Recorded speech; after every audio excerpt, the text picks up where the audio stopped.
Good afternoon. Mr. Luckman and I welcome you to another discussion of the great ideas. Today we conclude the discussion of philosophy. In the course of this concluding discussion, I am going to report in response to many inquiries on the work of the Institute for Philosophical Research. The inquiries we have received about the Institute tie in closely with the questions most of you have been asking about philosophy itself. From the letters, I would judge that the two things of greatest concern and interest to you are, first, the disagreement among philosophers. What's to be done about this? What should be done about the disagreement of philosophers? And secondly, the progress or lack of progress in philosophy. These two things happen to hit the Institute right on the head, because in our work, our point of departure is the disagreement among philosophers. And our objective is to promote progress in philosophy. Lloyd, does this accurately represent your sense of the questions we have received? Exactly. Would you like me to give some I samples? wish you would. Please do. My first is a letter from Mr. Desmond J. Fitzgerald in San Francisco. His question: how do you account for such a diversity among philosophers? He goes on to ask whether you think, as some suggest, that an established solution of the basic questions would be the death of philosophy.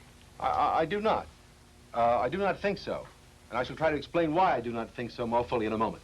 Very well. Another one was from Mr. Lawrence Weber in San Francisco. Dr. Adler, would you tell us whether progress in philosophy means that the philosophers today can or should be able to give better answers to the basic questions than the philosophers of antiquity? The answer to that question is yes, Lloyd. Well, then if that's yes, does it mean that John Dewey was a greater philosophy than Plato is? No, Lloyd, it does not mean that. It doesn't mean that at all, but it does mean that John Dewey, was in a position to make a great contribution toward the advance of philosophy, living as he did in the 20th century. Then there's the question from Mr. Thomas K. Lay in Berkeley. I think it suggests something very close to the fact that, of what you're trying to do at the Institute, for he says, would not group participation by philosophers, a pooling of ideas, an exchange and discussion of viewpoints, contribute toward progress in philosophy?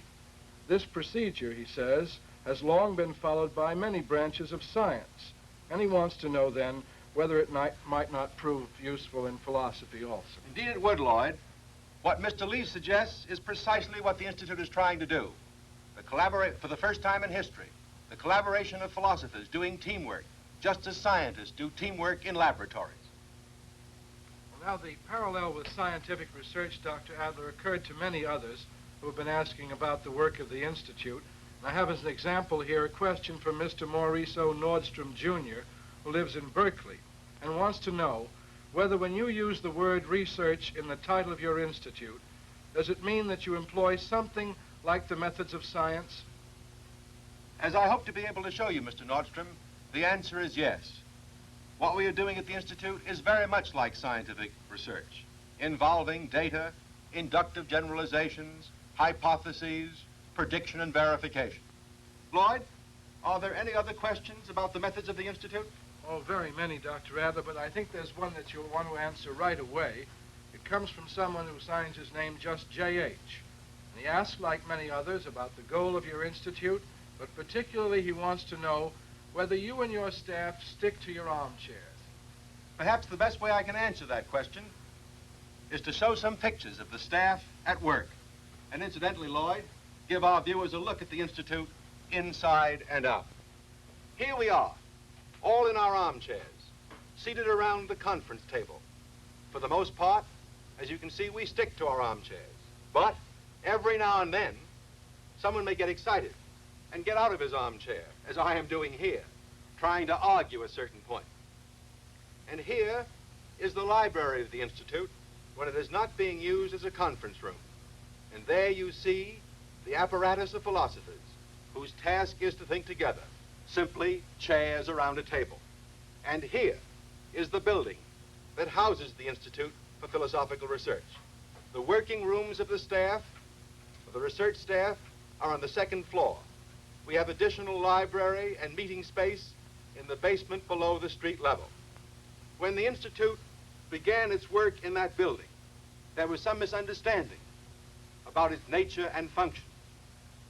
You know, the word philosophy has some queer meanings out here in California. In the early days, we received a great many phone calls asking when we were going to begin to conduct services, or when would we be ready to receive patients. In fact, the title of the Institute caused a good deal of trouble. I have here two items that I'd like to read you. One is a bill from R.H. Macy's addressed to us as follows: the Institute for Philharmonic Research. And here is a telegram from Chicago reading: the Institute for Philanthropical Research. But the best story about the Institute in its early days is the story of the cable car conductor.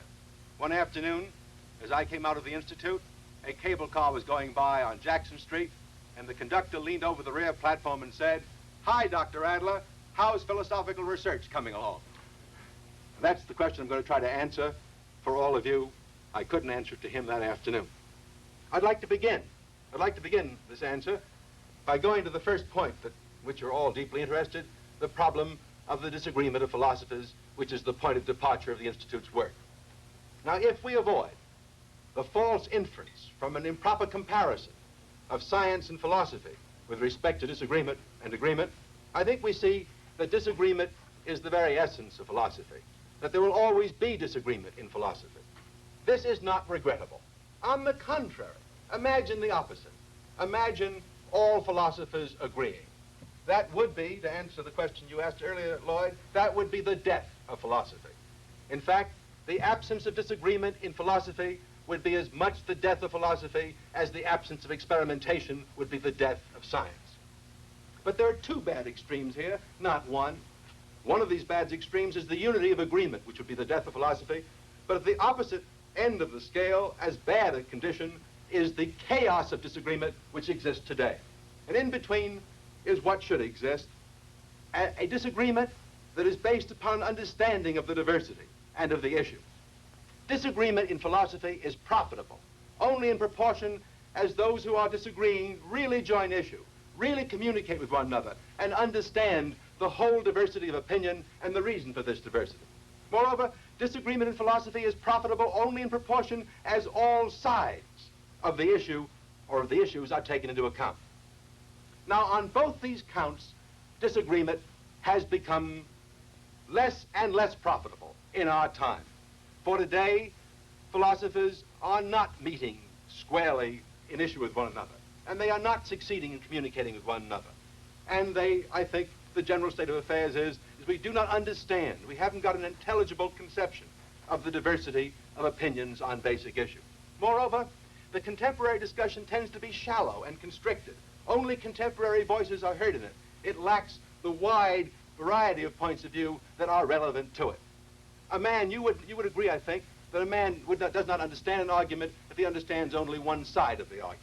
So a man doesn't really understand an argument if he understands only some of the sides to it, when there are many more sides which he is not hearing. Now, on both these counts, the Institute is trying to provide a remedy. We are engaged in an effort to see if we can formulate the issues on which philosophers will meet and argue against one another. We are trying to find the conditions which will produce communication among them, and we are certainly trying to describe the diversity of opinion and to explain why that diversity exists. Furthermore, we are trying to expand, rather than diminish the disagreement, we're trying to increase the disagreement and bring all voices in, all the viewpoints from the whole tradition of Western thought, many of which are either ignored now or not even known. What we are not doing is trying to solve the problems. We are not trying to establish the final truth on these basic issues. On the contrary, our aim is to achieve, with as much dialectical objectivity as we can master, an understanding and clarification of the great philosophical controversy. And we think, if we do this, we shall provide philosophy with the first condition of progress. You recall last week I discussed the two conditions of progress in philosophy and compared the progress of philosophy with the progress of science. Let me remind you what the two conditions of the progress of philosophy were by looking at this chart with me. The first condition of progress in philosophy is dialectical clarification, which brings about a progressively enlightened controversy through a better understanding of the issues and a more adequate statement of the alternatives. And this dialectical clarification is the basis for making theoretical advances in which new theories or insights produce a more coherent and comprehensive restatement of old truths. Now, I think the title of the Institute for Philosophical Research is sometimes misunderstood because people think that philosophical research of the sort we're doing is an effort to bring about these theoretical advances. In fact, our whole aim is here. It is an aim to bring about the dialectical clarification, which is the basis of making those theoretical advances. In fact, I'd like to suggest better names, better titles, more accurate titles for the Institute. We couldn't use them because they're not brief enough. They're too cumbersome to speak. But actually, better than saying Institute for Philosophical Research would be to call our organization the Institute for Studying the Conditions of Philosophical Thought. Or better still, the Institute for Improving the Conditions of Philosophical Progress. Dr. Adler. Yes, Lloyd? I can see that what the Institute is doing is of great value to philosophers and to philosophy itself. But I'm not a philosopher, at least not professionally. And I am an educator concerned with the problems of liberal education. Now, I'm quite sure that there are many others like myself who are concerned about this particular problem, that supposing that the Institute is successful in its technical efforts, what will the value be of that success specifically and generally to the layman and to liberal education and the humanities in general? Thank you, Lloyd. Let me say at once, at the first and the direct result of the Institute's work must be the improvement of philosophy in this generation and then in the next. In this respect, I would say the Institute is exactly like another Ford Foundation-supported project, the Center for Advanced Study in the Behavioral Sciences, which is, as you know, now trying to locate here in the Bay Area. I am sure that the Center for Advanced Study in the Behavioral Sciences hopes that its work will also indirectly benefit mankind and human society. But I'm sure that in the first effort, the Center is trying, its direct effort, is trying to improve the work of the behavioral sciences, research and method in those sciences. So, too, the Institute, after it does its primary work of bringing about the conditions of better work in philosophy and progress in philosophy, hopes that its work will be of great value, especially to the whole sphere of liberal education, as well as to the layman who is faced with fundamental problems.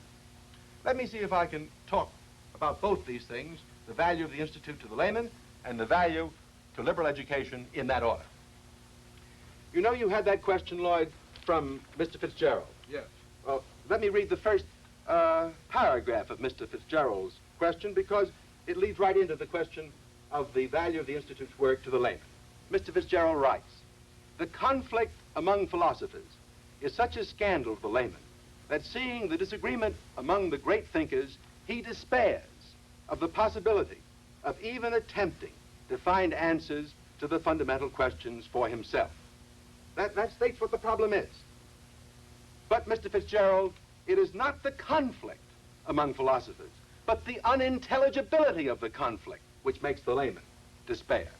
On a recent occasion, Mr. Fitzgerald, I said, commenting on the very point you just raised in this letter, that if the layman supposed he could understand the issues of basic importance to him by somehow comprehending the conflicting views of the adversaries, he might be willing then to examine them and to pursue intellectual inquiries into the sphere of his own basic problems.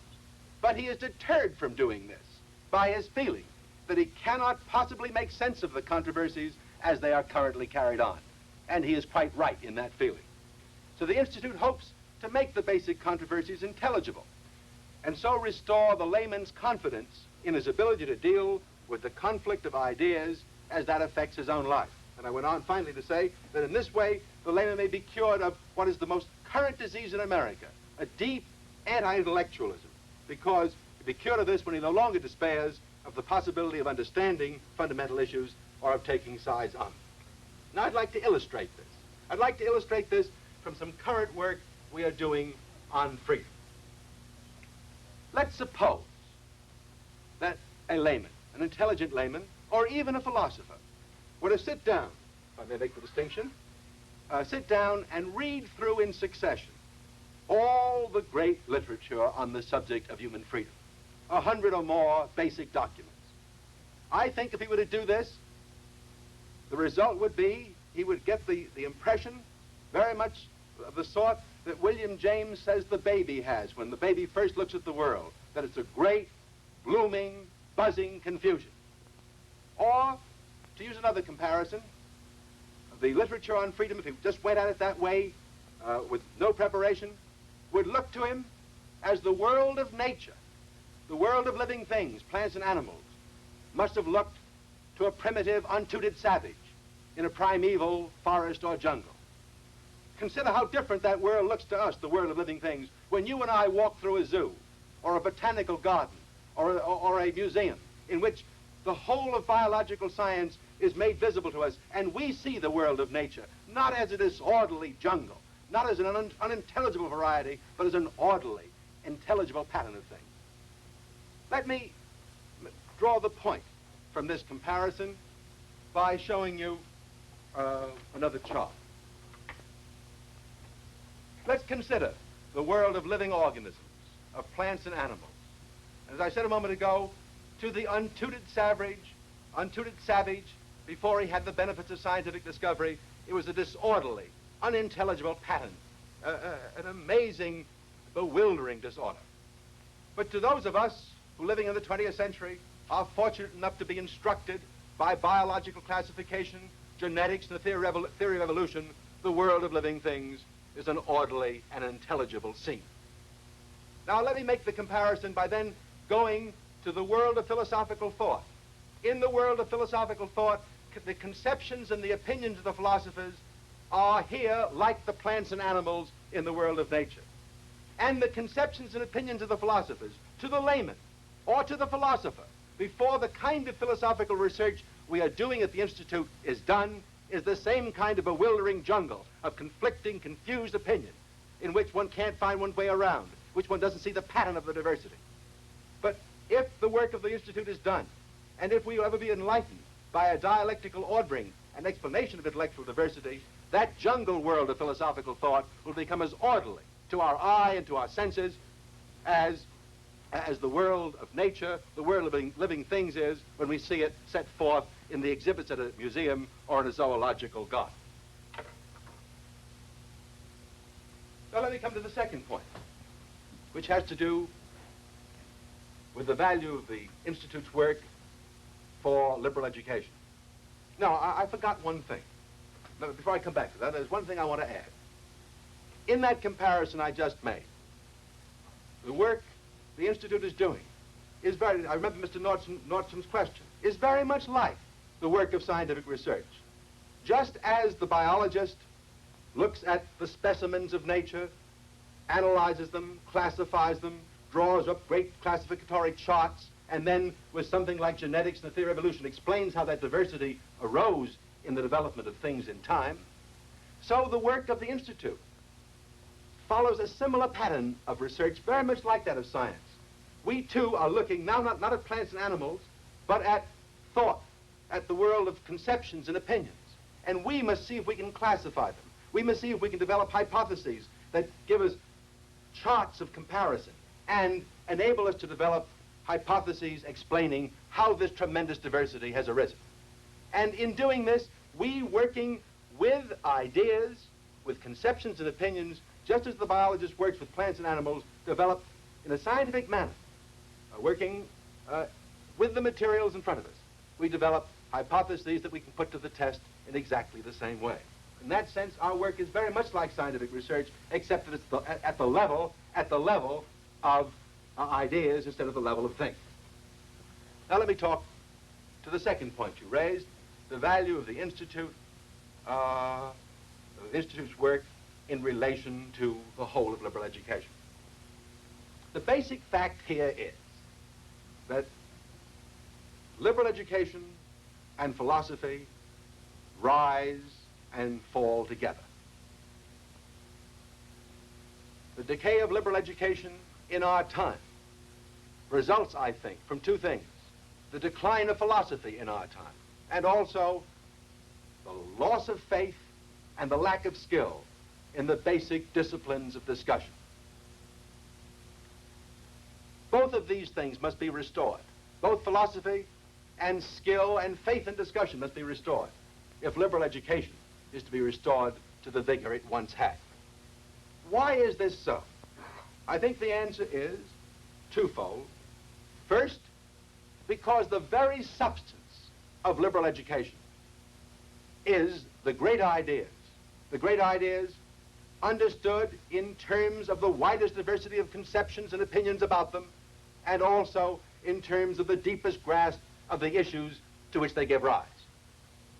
But how can this be communicated? How can this understanding of the great ideas be communicated to the generation of students? I say it can only be done by discussion carried on with the utmost dialectical objectivity and clarity, and by discussion in which all sides of the issues are fairly represented impartially and with a sense of their contribution. Now, it's at this point that one might ask, how does the Institute for Philosophical Research and its work make its peculiar contribution to the advancement, more than the advancement, I would say, in this case, Lloyd, the restoration of liberal education in this country? My answer is that every college that is concerned with liberal education, or perhaps I should say, the students and faculty of every college that is concerned with liberal education should be doing all the time the kind of work that the staff of the Institute is doing, should be engaged in the study of the great ideas and in developing the methods of communication, the methods of discussion, which are involved in the study of the great ideas, indispensable for that communication among men. If this is what every college, faculty, and student body should be doing, if it is pursuing liberal education, then I think the peculiar function of the Institute, doing this more intensively, is to actually function as a pilot plant, to discover and perfect the methods for such discussion and analysis of the great ideas, to find the procedures by which men can think collaboratively about them, and above all, to put these methods and procedures to work in such a way that we produce some results that not only exemplify the goodness of the procedures and the methods, but also themselves are useful to schools and colleges engaged in liberal education. Now, I hope, Lloyd, that begins to answers a little, explains a little, if not fully, the work of the Institute in relation both to the layman and to liberal education. Well, answering your question now, Dr. Adler, both as a layman concerned with his own position on philosophical issues and as an educator concerned as well with liberal education, I must say that I do think I see and understand more clearly, though perhaps not as completely as I'd like to, the program and work that is being conducted at the Institute. And it's also clear to me that this indirect objective of the Institute, which I asked you about, is also going to result, but that it's particularly dependent upon the attainment of your immediate aims and objectives. And of course, that's in the main field of philosophy. Right. Now, speaking about the main field of philosophy, I think I've learned a very important thing with you this afternoon, and that is that the Institute is not undertaking to find the ultimate answers to all questions. Rather, it's addressing itself to the more modest task, all at the same time a very difficult task, of creating a condition whereby the philosophers of the future, the next generation, will be able to do better work and to come about with the results that our questioners are asking us for and demanding of philosophy today.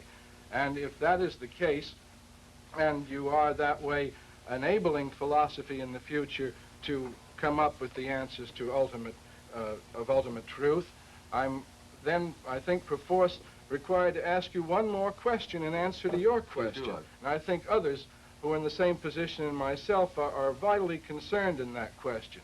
And that is simply this, that considering the progress you've made thus far at the Institute, what do you estimate now are the chances for your ultimate success in the main issue? Well, Lloyd, if you'll let me knock on wood, while I answer that question, I think I'm willing to say that the chances look very good to all of us at the Institute.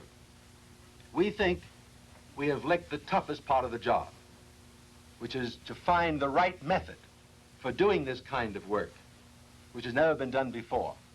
A kind of scientific work at the level of ideas, like the scientific work done in the classification and explanation of the variety of living things. We have learned, moreover, how to do philosophy by teamwork, in intensive collaboration with one another.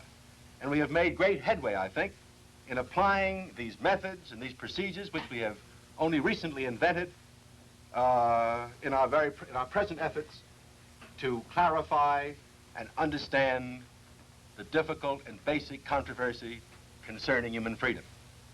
I hope sometime to be able to report to you the results of what we've learned about human freedom. Unfortunately, that is not going to be the next idea we discuss. Next week, we turn to another great idea, the idea of law. And our first consideration in the discussion of that idea will be the nature of law, the meaning of law in human life. I trust that you will all send in whatever questions you may have about the nature and meaning of law, and be with us again next week when we start the discussion of law. Thank you very much.